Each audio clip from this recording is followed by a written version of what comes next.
हमने बता तो दिया कि आप एसआईपी करके कैसे करोड़पति बन सकते हो, पर आज हम आपको बताएंगे कि एसआईपी होती कितनी प्रकार की और आप कैसे कैसे एसआईपी स्टार्ट कर सकते हो।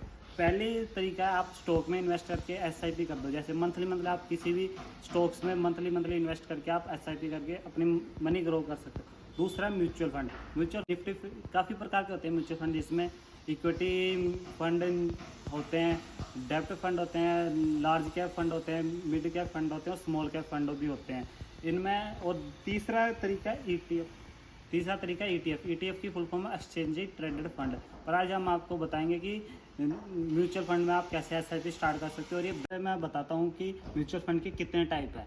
पहला टाइप है इक्विटी बेस्ड। इक्विटी बेस्ड में ऐसे ही काफ़ी कंपनियों के इक्विटी होल्डर होते हैं, इनमें जैसे काफ़ी अलग अलग फील्ड पे डिपेंड होता है। जैसे निफ्टी इसमें टॉप फार्मास्यूटिकल के हो सकते हैं, या एफएमसीसी की कंपनीज हो सकती हैं, और या ये मिक्सचर्स ऑफ कंपनी हो सकती है। इसमें ये म्यूचुअल फंड किसी कंपनी के एक मेजर इक्विटी होल्डर जैसे कुछ परसेंट इक्विटी होल्ड करते हैं, और जैसे जैसे वो कंपनियां ग्रो करती है आपके म्यूचुअल फंड और इन्वेस्टमेंट जो आप मंथली करते हो एसआईपी वो ग्रो होगी।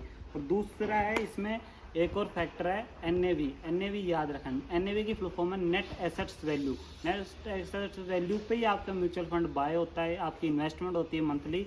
और ये जरूरी नहीं है कि आपको उसी दिन की मिले जिस दिन आप इन्वेस्ट करो, ये उस दिन के लास्ट की मिलती है। जैसे मान लो कि 3:15 या 3:30 पर जब भी मार्केट बंद होता है उस टाइम की मिलती है। ये ऐसे नहीं कि आप सुबह इन्वेस्ट करोगे तो आपको तुरंत मिल जाएगी, या शाम को भी मिल सकती है। और दूसरा प्रकार है Nifty 50 mutual fund. Nifty 50 mutual fund में इंडिया की जो भी टॉप 50 कंपनीज है, जैसे एचडीएफसी बैंक, रिलायंस इंडस्ट्रीज, आईसीआईसी बैंक, जो भी टॉप 50 कंपनीज है ये इनमें इन्वेस्ट करती है। ये मान लो आपने 500 रुपये इन्वेस्ट किया तो ये आपके 500 रुपये उन 50 बड़ी कंपनियों में इन्वेस्ट होगा। अभी आपको बताते हैं स्मॉल कैप, लार्ज कैप और मिड कैप फंड।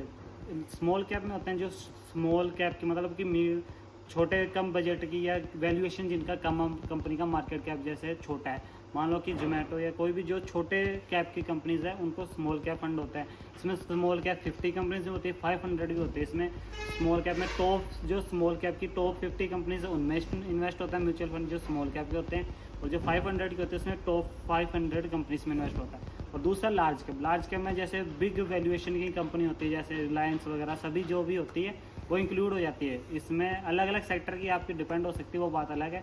और तीसरा है मिड कैप। मिड कैप में जैसे ना जो बहुत बड़ी है ना जो बहुत छोटी कंपनी की वैल्यूएशन है, जो बीचकार की होती है वो होते हैं स्मॉल कैप या मीडियम कैप फंड जिनमें वे इन्वेस्ट होता है। अभी मैं आपको बताता हूँ म्यूचुअल फंड में इन्वेस्ट करने का या एसआईपी करने के प्रोज क्या है, मतलब एडवांटेज क्या है। इसमें आप इसके ये फ़ायदे हैं, आप मंथली इन्वेस्ट कर सकते हो। जो लोग म्यूचुअल शेयर मार्केट को डेली बेसिस पे एनालाइज नहीं करना चाहता है, इनके फंडामेंटल नहीं समझना चाहते, उनके लिए ये अच्छा है। इससे आपकी मंथली इन्वेस्टमेंट होती रहेगी, और आपकी जैसे जैसे मार्केट ग्रो होगी वैसे वैसे आपकी इन्वेस्टमेंट ग्रो होगी।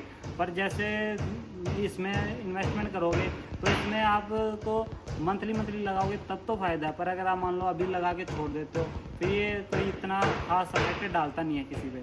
और अगर इसमें मान लो कि आपने इन्वेस्ट कर दिया, आपको ना पर देखने की तो जरूरत नहीं पड़ती, पर इसका एक नुकसान भी है कि अगर मान लो कि टॉप 50 कंपनीज में अगर वो गिर गई तो आपका पोर्टफोलियो भी नेगेटिव दिखा सकता है। पर जैसे अगर मान लो कि मार्केट ऊपर जाएगी तो आपका पोर्टफोलियो पॉजिटिव दिखाएगा, पर आप लॉन्ग टर्म के लिए रखोगे तो ये आपको फ़ायदेदायक होता है। अब इसके नुकसान मैं आपको बताता हूँ। नुकसान है कि जैसे मान लो कि इसमें एक्सपेंस रेशो और एग्जिट लोड होता है। मैं पहले बताता हूँ आपको एक्सपेंस रेशो मान लो कि ऐसे कि आपने 1000 रुपये इन्वेस्ट किए, मान लो किसी कंपनी का 2% वो है, क्या बोलते हैं कि एक्सपेंस रेशो है। एक्सपेंस रेशो का कहने का ये मतलब कि कंपनी आपके पैसे को इन्वेस्ट करने के लिए जो कमीशन डिडक्ट करती है उसको कहते हैं एक्सपेंस रेशो, उनको मेंटेन करने के लिए।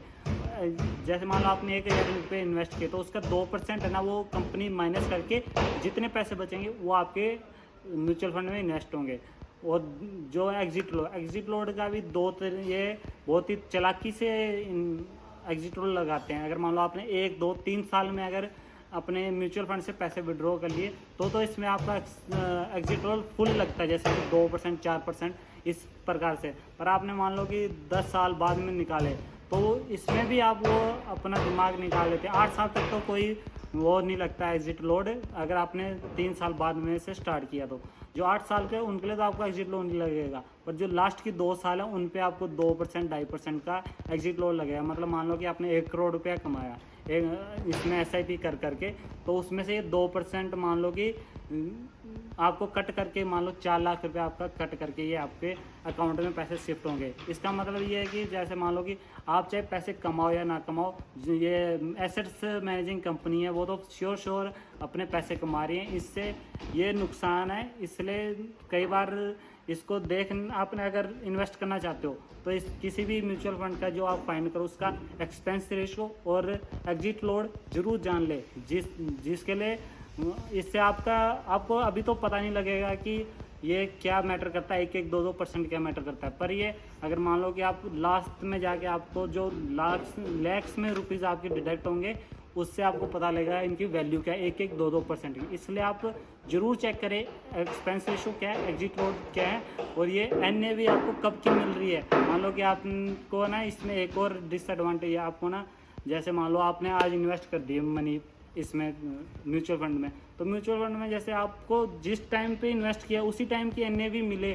NAV मैंने आपको जैसे बताया नेट एसेट्स वैल्यू पे इन्वेस्ट होता है, ये आपको आज की मिले ये जरूरी नहीं है, ये आज शाम की भी मिल सकती है और कल सुबह की भी हो सकती है, डिले हो सकता है, क्योंकि इसमें एरर ऑफ ट्रैकिंग आ जाता है।